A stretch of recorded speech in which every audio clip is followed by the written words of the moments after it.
뛰어난 서울 접근성과 탄탄한 생활 인프라로 생각보다 살기 좋다고 알려진 도시 부천. 최근에는 GTX 선도지구 지정에 SK 하이닉스 기업 투자까지 더해지며 각종 호재가 가득한 곳인데요. 그런데 이상합니다. 서울은 물론이고 웬만한 수도권 지역은 다 올랐는데 부천만 유독 제자리 걸음입니다. 그래서 오늘은 부천이 아직 저평가된 도시인지 아니면 오르지 못하는 이유가 있는 도시인지 함께 살펴보겠습니다. 부천은 경기도 중서부에 위치한 시로 북쪽과 동쪽으로는 구로구, 양천구, 강서구, 서쪽으로는 인천광역시가 있습니다. 남쪽으로는 시흥시, 광명시와 접하고 있죠. 부천을 대표하는 곳은 바로 1990년 1기 신도시 계획에 따라 중동 신도시와 2000년대에 들어 중동 신도시의 연장인 상동지구인데요. 여기를 대표하는 지하철은 7호선과 1호선이 있습니다. 그런데 가격은 7호선을 중심으로 높은 가격대를 형성하고 있죠. 7호선을 기준으로 신중동역 롯데백화점부터 부천시청역 일대 현대백화점, 그리고 상동역 일대의 학원가까지 밀집되어 있다는 게 첫 번째 이유였습니다. 물론 1호선, 특히 부천역 일대에도 상권이 정말 크게 자리 잡고 있죠. 하지만 7호선과 1호선 상권을 비교해보면 부천역 일대는 유흥상가와 같은 술집들이 밀집해 있습니다. 7호선 신중동역 일대에도 유흥상권이 많이 있긴 하나 아래 아파트 단지들이 밀집해 있다 보니 상대적으로 빌라나 주택가들이 몰려있는 1호선에 비해서는 인프라가 더 잘 구축되어 있는 현실인 거죠. 7호선을 좋아하는 또 다른 이유가 있습니다. 바로 학군이죠. 특히 상동역 일대는 석천초중, 상해중과 같은 명문 초중학교가 있습니다. 특히 석천중은 학업 성취도가 91% 정도고 특목고 진학률은 4%, 상일중학교는 89%의 학업 성취도와 특목고 진학률은 3%에 해당하죠. 게다가 중학교를 중심으로 180개 정도의 학원들이 밀집해 있는데 노원구가 230개, 평촌이 312개인 것에 비하면 적어 보일 수 있는 수치이지만 이 지역 내에서 초등학교부터 고등학교까지 입시를 책임지기에는 충분한 교육 환경이 형성되어 있다고 생각합니다. 그래서 힐스테이트 중동과 중동 센트럴 파크 프로지오가 입주되기 전까지는 부천 내에서도 가장 가격이 높게 형성된 생활권이기도 했었습니다. 그리고 마지막 가장 중요한 한 가지 요소가 있습니다.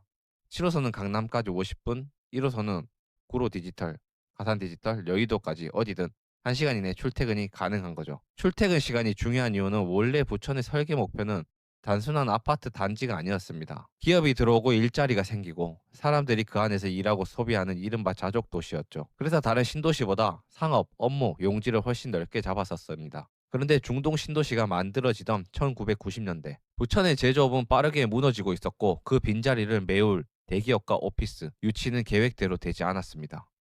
결국 기업이 있어야 할 자리에 상가와 식당이 들어섰고 오피스 대신 오피스텔과 주상복합이 그 땅을 채우게 되면서 자족 도시를 꿈꿨지만 현실은 베드타운이 되어버렸죠. 그래서 부천은 일자리가 적은 상황입니다. 그렇기 때문에 다른 3대 업무지구를 빠르게 출퇴근할 수 있는 7호선이 가격을 결정하는 요인이 되는 거죠. 이제 1호선보다는 7호선을 봐야 한다는 것을 알았다면 생활권 중에서도 구체적으로 어디를 먼저 봐야 할지를 살펴보겠습니다. 생활권을 나눠보면 상동역을 중심으로 한 북부 생활권, 남부 생활권과 부천시청역과 신중동역을 기준으로 한 북부 생활권, 남부 생활권으로 볼 수 있을 것 같습니다.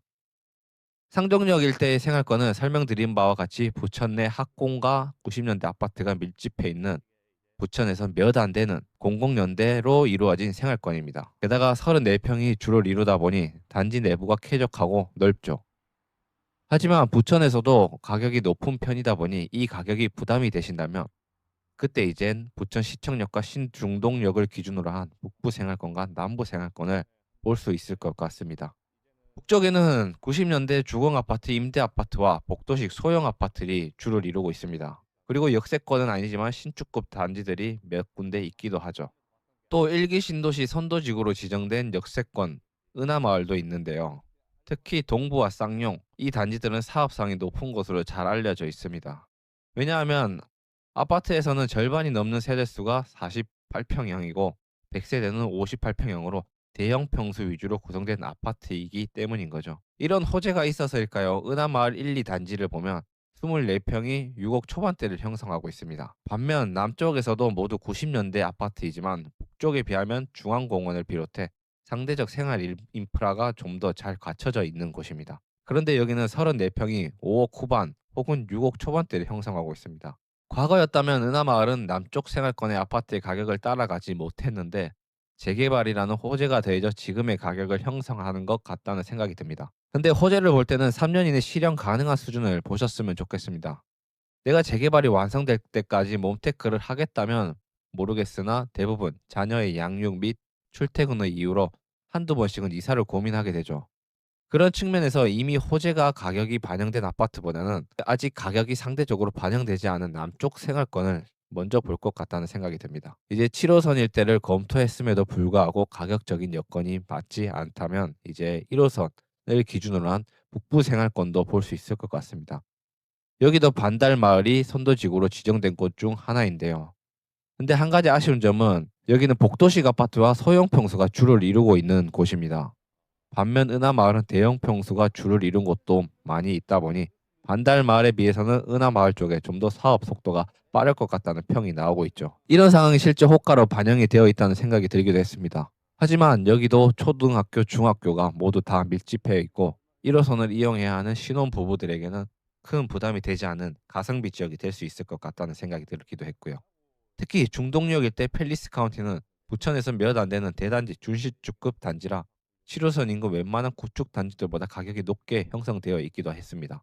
지금까지 부천의 특징을 한번 살펴보았습니다. 이렇게 보면 부천은 정말 없는 게 없는 도시죠. 그런데 왜 부천은 가격이 아직 오르지 않았을까요? 오르지 않은 도시일까요? 저평가된 도시일까요? 개인적으로 부천은 아직 저평가된 도시라고 생각을 합니다. 다만 지리적 특성상 위상이 높은 도시, 동작, 광명, 구로 등의 흐름을 지나고 지나 오르는 지역이라는 특성이 있어 늦게 오를 뿐이지 부천도 충분한 가치가 있는 지역이라는 생각이 듭니다. 그런데 이제 구로에도 상승 흐름이 왔습니다. 이제 부천이 그 흐름을 이어받을 차례가 아닐까 생각을 해보게 됩니다.